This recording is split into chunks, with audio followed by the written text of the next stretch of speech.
Ron, well, I am very happy to be with you.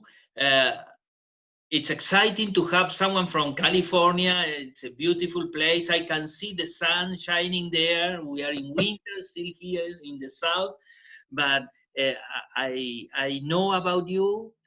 I know that Ronald Navarro is a synonym of uh, shoulder prosthesis registries, and I have read a lot about you related to that important topic. In fact, you are an example to follow for us to develop in our country those kind of registries. So thank you for joining us. Oh, Dr. Moya, can I call you Daniel? Of course. Okay, Daniel, it is my humble honor to be able to sit here with you today. And I always see these interchanges between international friends as ways where we can all teach each other and all learn from each other. It's back and forth. I think your country is amazing and your surgeons are even more so. And I'm so proud to be able to be here with you. Thank you. It's my pleasure. And we always begin with a question that is, how did you become a shoulder surgeon? And I know that in your case, it's a very interesting story. Well, thank you for the question. It's two things. Originally, when I was growing up, I had an older brother who was an athletic trainer for a number of different sports teams in a college atmosphere. And he was much older than me, and he influenced me to see the beauty and love of sports and sports medicine. And I thought I would follow in his footsteps. And he called me Ronnie. He said, "No, Ronnie, you're much smarter than I am. You want to become an orthopedic surgeon. I'll tell you, you know my history. My father and mother from Mexico, and not a lot of formal education. And so I didn't really even know what orthopedic surgeons were when I was much younger. But after he taught me this as a young teenager, I learned more about it, and it became my goal to become an orthopedic surgeon. And then, of course, I wanted to go into sports medicine, which included shoulder surgery, but that was still early in shoulder surgery in terms of a super subspecialty. So I was fortunate enough to go for after my formal orthopedic training to University of Pittsburgh. And of course, Dr. J.P. Warner was there at that time. He, of course, later left to Harvard. He really influenced my life in terms of my love for shoulder surgery. And really, it was after that point where I said, of course, I'm going to get out. And most people who want to do well broadly when they're out of training and want to work, they need to do everything. And I've learned to do everything. And I still take call, and I will still put a rod in a femur for a fracture. But most of my elective work is now shoulder. And I've been fortunate enough to be in a system that allows me to get to a majority of shoulder surgery. Good. So, and if we mention your mentors, for sure, Dr. Warner is there. Yes. No doubt about that. Yeah. Would you like to know others? Just in this life, I've been able to be blessed. Once I became more involved in the American shoulder and elbow surgeons, there are so many. Mark Frankel really took me under his wing and has really been such a kind gentleman to me in the early parts of my time as a member of the ASCS. A lot of the guys from Rothman have been kind friends. Joe Aboud is a great guy, and we don't share as much about cases, but also an influence. And he's younger than me, but we've gotten to be closer friends through committees. And lastly, Anthony Romeo. I knew him, and I interviewed with his program, and I chose to go to Pittsburgh instead of Rush. And Bernie Bach, who was the leader there at that time, still chides me about this. But Dr. Romeo and I have remained friends, and he's a great influence too. Good. And is there any procedure that you prefer most, a surgical technique that you enjoy? You know, interestingly, of course, all of shoulder surgery is great. I really love clavicle fractures as well as distal clavicle fractures and third degree and even beyond separations with newer techniques.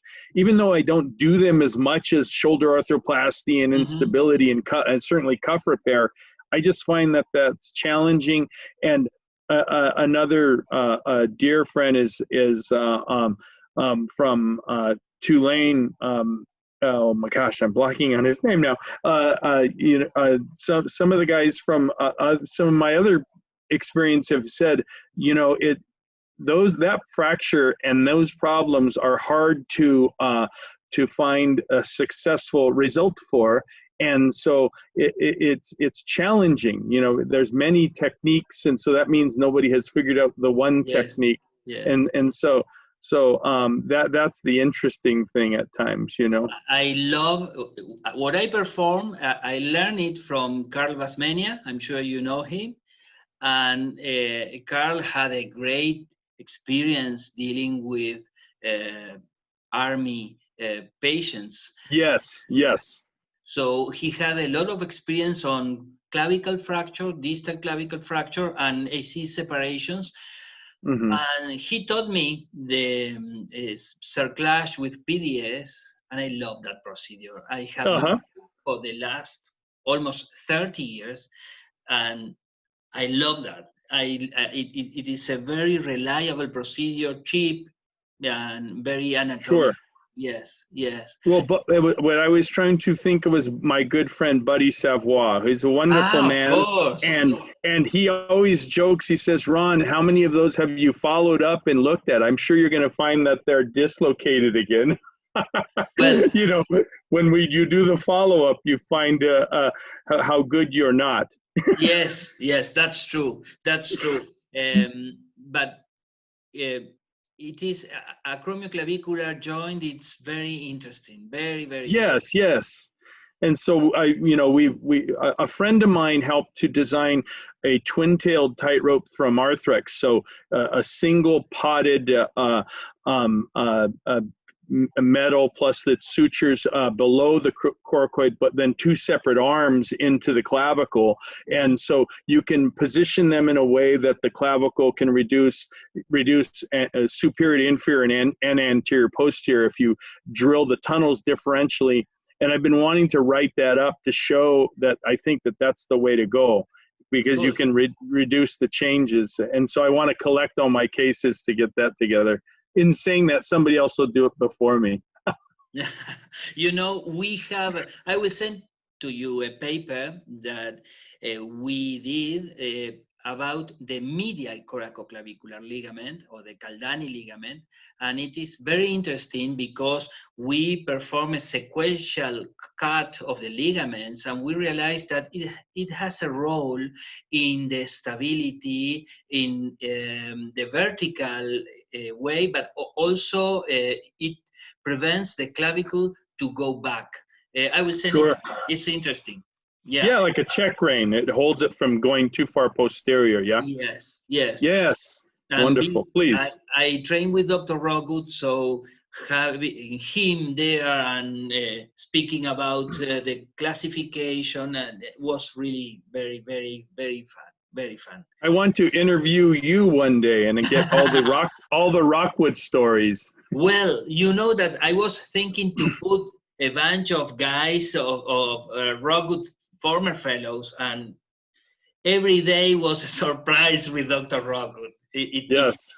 There are so many stories, so many that some of them are part of not only the American, the world history of shoulder surgery. And they are somebody so epic like Codman or something like this. Who's so larger than the work we do, has left such a great impact. Like you are. No, me no. I'm just a guy that has the chance to have these tools and do things. That's all. And how is the life of a shoulder surgeon in California? I'm very blessed to be in a situation. I work for a very large organization, Kaiser Permanente, that allows us to be able to practice without worries of the billings and that sort of thing. We're somewhat salaried, but we make a very nice living, and so that is taken care of. And so I just seek the truth in indicating for patients, and largely the particular hospital that I'm at, it's got 10 to 12 orthopedic surgeons, and we are all different subspecialties. And I was the chief of that department from 2000 to 2009. So we retired out many people who just wanted to retire. And when I hired new people, I hired them like an academic grouping. So it's beautiful. I don't have to worry about getting all the cuff cases, because the person who's doing hand surgery doesn't want the cuff cases, and the person who's doing ankle surgery doesn't want the cuff cases. So we're not competing. It's very, very nice. And so for me, it's wonderful. Certainly in that system, there's not a lot of drive to me to take your cases, because we all get paid relatively the same. You get more increases in compensation in years of service. So when you're there 20 years, you make more than the person that's there 5 years. And I don't mean to talk about money in that way, but when the money is taken out of the equation, we all just do the surgeries for the love of the surgery. Good. And do you have time to have a hobby? Oh, that's funny.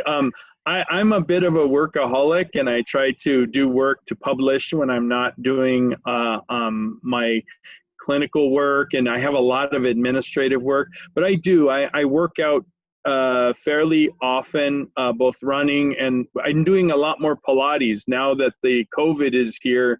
I can't go to my Pilates studio, but that has kept me feeling young. I'm 58, and I have a 14-year-old daughter, so I have to remain young and strong. Yes. Good. That's a good reason. Very good reason. And is there any meeting, any trip abroad or in the US that reminds you something important? I'm sure you have been in many congresses, meetings. I would have to say, the American Shoulder and Elbow Surgeons is such an honored group to be a part of, and at one point it's always been hard to get into, but at the point that I got in, it was extremely hard. So, we all tried a couple times, and when I finally got in, it was such an honor for me to get there. And you've been to some of these meetings where there's only 200 people in the room, and it's such a small grouping, and you look around and you say, that person's famous for that paper, and that person's famous for that technique. Everybody in the room, it was like the who's who. So It was my first ASCS meeting of 200 people, and we were in North Carolina at Pinehurst. It's a famous golf course area, so it's a little hard to get to, but well worth it. It's just a quaint town, and every single morning there was still a lot of that repartee, arguing, so to speak, between the speaker and the people at the microphones in a respectful way, but really debating so deeply. And I think I love how organizations can become larger, and for the most part, many organizations require that in order to remain financially stable. But when the organization was so small and everybody in the room was so important, it seemed like it was otherworldly. It was like the who's who of articles and book chapters and books. Yes. I understand that, because I went through that, and it's amazing just walking around and crossing the people. It's like being at the Oscars, something. Yes. Yeah, for people like us, we respect our peers so much. What an amazing experience. I have to give you great credit, because I was able to spend some time in Buenos Aires for the meeting just in September. And what a wonderful time, and learned so much, and had great great relationships building with many people. You know, I'm involved in registries in Southern California with Kaiser Permanente, but our international group met there, 2 at the hotel, and then of course wonderful steak dinners at night with Malbec, besides all of the rest. Good. We were very lucky because having the Congress this year would have been a disaster. So we were very, yes. very lucky. And you know, when we were organizing the meeting, we all, especially Osvandrelech from Brazil, were Yes. looking to have a session on registries. And we finally had the best feedback from all of you, and was a great session. It was very No.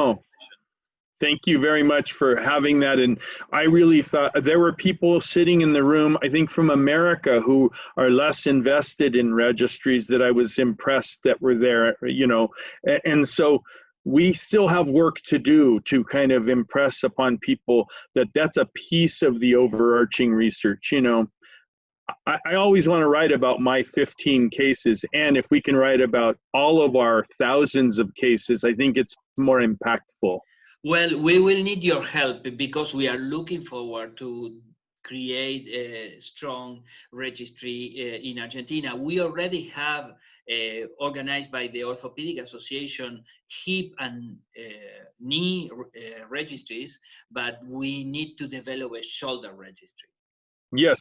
Well, you know that both the ISAR, International Society for Arthroplasty Registries, is an international organization that I'm involved with through Kaiser Permanente, and we've long believed that we should grow their registries. This ISAC, the National Shoulder Arthroplasty Consortium, is the small grouping within ISAR that is all shoulder arthroplasty registries, and we do everything we can to help build registries. Excel files with data that's due out, and that sort of is and bolts of what it takes started. So offline, please don't ever hesitate. We're always ready to help. Thank you very much. And how do you see the future of our specialty? What do you see? You know, I'm a little concerned, not for orthopedics. I'm concerned for COVID and its impact on finances, and how there's going to be a change away from, I fear that there might be a change away from innovation, because innovation costs money, and who's going to pay for that? You know, America is seen as this wealthy place, but there's cost pressures that we're seeing, and our own federal government, Centers for Medicare and Medicaid Services, CMS, is looking at big changes that they just announced for during this conversation we're having in August of 2020 for 2021, where they're going to cut back on pay for fee-for-service orthopedists. Once again, won't hurt me, but I want all boats to rise. I want us all to be successful. So that's going to be hard, and they're going to probably look hard at more expensive services. So that's where I have some trepidation. I also believe Dr. Warner is a big influence on me with innovation and being an entrepreneur.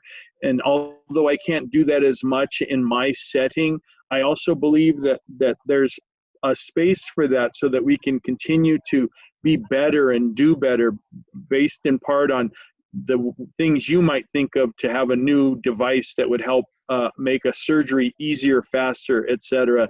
So we can't vitally block that. So that's the trepidation and fear I have for the future. But I think shoulder surgery will continue to iterate, and I hope we'll get through this and see a better time on the other side.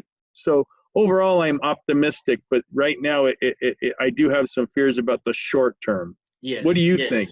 No, I completely agree with you. We are going through a very complicated and unexpected situation. So we are still going through it, and it is difficult to have a final balance yet. You know, we still have, I think we will have several months that will be complicated in the future. Yeah. Yes. Until there's a vaccine and immunity. Yes. And I also have learned a long time ago, in order for me to navigate the present, I have to be in the present. So I have to deal with this as it is and not hope that is dashed or removed from you. It can sadden your heart. So I'd rather have just expectation that this is my life, not anything Good. else for Good. now, you know? Yes, and speaking about hope, Ron, do you have a 14 years old daughter? Yes. And do you have more children? I have a daughter who's just starting third year at university, and she's by at UCLA, at University of California, Los Angeles. So she's about 30 miles up the road, and she's actually already living there because we had to start paying for an apartment before the school year started in the middle of the summer. Then COVID hit, and so she was with us for last spring quarter or semester, last 10-week period of the spring, and now she wanted to get away from us. Just a Well, distance. that's normal. She's a 20-year-old. Yeah, I just was talking to her before I spoke with you, but yeah. Good. So two daughters. How about you? No, Yeah. I have two sons. One is 28 and the other is 25. So fantastic. Yeah. But you remind me something. I love Mark Twain's says, and there was one that he said, when I was 14, something like that, 14, 15, I considered my father stupid.